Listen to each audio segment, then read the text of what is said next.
অঙ্গ সংগঠনের সবাইকে আসসালামু আলাইকুম। আশা করি আজকে আমি বেশি কিছু বলার জন্য দাঁড়াই নাই, আমি দাঁড়িয়েছি দানুশিসকে কিভাবে রাঙ্গুনিয়াতে যুক্ত করে কিভাবে সংসদে পাঠাতে হয় এটা চাই, কোনো গ্রুপিং নয়। আমার বেশি কিছু বক্তব্য দিতে চাই না, আমার একটাই বক্তব্য, আমরা বিএনপি পরিবার, আমাদের ভিতরে কোনো বেচার নেই, কোনো গ্রুপিং নেই, আমরা সবাই বাই বাই।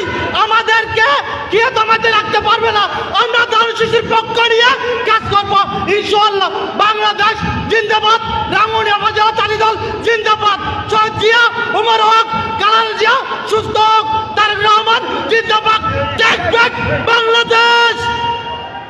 এখন আপনাদের সামনে বক্তব্য রাখবেন আমাদের চট্টগ্রাম পুরের বিশিষ্ট আইনজীবী, রাঙ্গুনিয়া উপজেলা লীগের এক কমিটির সম্মানিত সভাপতি শ্রেষ্ঠ ছোট ভাই অ্যাডভোকেট জামালকে তার বক্তব্য